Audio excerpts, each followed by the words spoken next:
panalangin ng Poong Santa Cruz na sikat kung tawagin po natin ni Alitagtag po. Ito po ang symbolize po ng bayan po ng Alitagtag, Batangas. Ang panalangin po nito ay ibabahagi natin para po sa mga nagre-request po sa atin, mga may nagre-request po sa atin. Panalangin po ng Poong Santa Cruz, Alitagtag. Pero sili ko agimat ko, may paliliwanag ko sa inyo yung iba't iba rin itong ginagamit nila. Tara, let's go! What's up mga kagimat? Na ito na naman ninyong kagimat, si Heping Agimat na mahilig sa agimat. Pero wala namang agimat. Nasa puso ang tunay na agimat.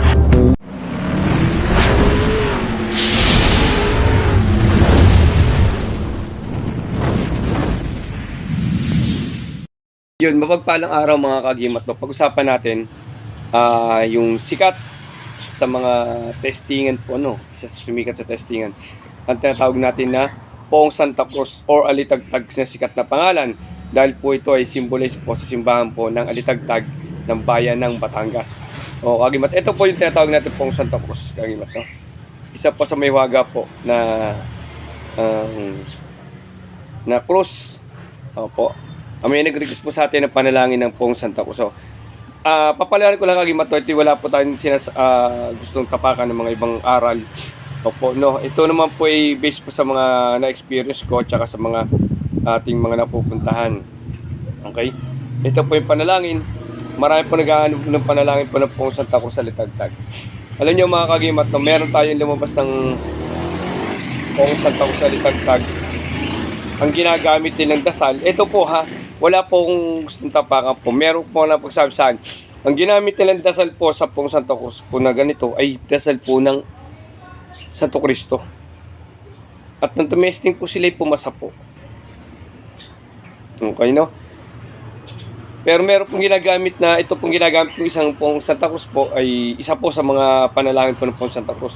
Pero may mga lumabas po kasing lihim sa lihim ng lihim po. Ano, kung matatawag natin ng mga lihiman. Opo, may lumabas pa na isang aral pa ng Poong Santa Cruz, no? Na panalangin. Pero ito yung ginagamit ko. Yung isa pong ginamit namin, yung Santo Cristo po na panalangin po, pumasa naman po siya. Pero sabi nga nila kung anong kailangan dasal ng ano. Kasi part ng Santo Cristo, kasi part kasi ng cross din po siya, kaya pasado din po siya kanya, no? Opo, wala naman tayo gustong ano yan, basta yung po ay na-experience po namin. Tapos sa panalangin nga po, ito bibigay sa inyo, no? Konting aralan din po tayo, no? Ang history po talaga sa base na napagtanungan natin matatanda po sa mga Alitagtag at yung mga tingero sa Batangas. Ang history po talagang ginagamit talaga nila na kahoy po talaga ay yung kahoy na anibing. Kaya po mga po ninyo marami dyan sa Batangas sa part ng mga Alitagtag, yung kahoy na anibing. Pero yun po ay ginagamit po sa simbahan po ng Alitagtag. Ang mas hinahanap po nila, okay naman po yung anibing kasi yung po yung anibing, yung po history na pinaghimalaan o pinagpakitaan ng symbolize ng Poong Santa Cruz po. Pero may mga ibang aral pa naman po na ibang kwento pa po na hindi na natin maarok din po yung iba, no? At iba din ang kwento po, no? Ito lang po ibig po sa mga taga-Batangas na natin nakaharap po, no? Anibing po yung pinaghimalaan o pinagpakitaan ng isang nagliliwanag na krus po na Alitagtag po. Poong Santa Cruz. Ang anibing po. Kaya po anibing ginagawang krus po sa simbahan ng Alitagtag. At ang kinuwang pag nagpapalit po sila ng kahoy po, yung pong kinukuha nilang ginagamit na krus, yung mga galing po sa simbahan ng Alitagtag. Yung po yung mga ginagamit na mas mabibisa po sa mga testingan po. Pero po kagimat, no, ito pong Poong Santa Cruz po ay hindi naman po talaga testingan ng bala. Talaga po sumisikat. Ito po talaga, kahit hindi nyo pa testing, ay symbolize po talaga na magaling po talaga sa kaligtasan po talaga. Yung may muntikan na ma-aksidente, muntikan talagang bangga-bangga, pero ba't nagtaka ka, bakit ganun? Hindi ka nabangga. Napahawak ka sa live wire, suot mo to, pero ba't ganun, parang hindi ka na kuryente. Yun yung mga history po.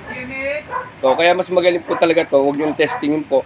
Alagaan nyo po ng panalangin, tapos po nasin lang no? Kaya kagimat to, itong panalangin ibabahagi ko, sana ingatan nyo po, no? Madalang po naglalabas ng mga ganito, para makatulong po sa inyo. Ito po ang gamitin yung panalangin, no? Ito po yung isa sa ginagamit ko po, no? Yung mga nakwento ko pong iba i-face po sa Batangas po, pero wala po tayo gustong tapakan, no? Ito po isa po sa panalangin, hindi ko siya sabing ito pinakamagaling. Ang pinakamagaling po talaga ay kayo po magpapalakas sa pagtawag sa tatlong persona po, ano. Okay, kagimat, no? Maraming salamat, God bless inyo. Ito na yung oras yung mga kagimat. Ito na.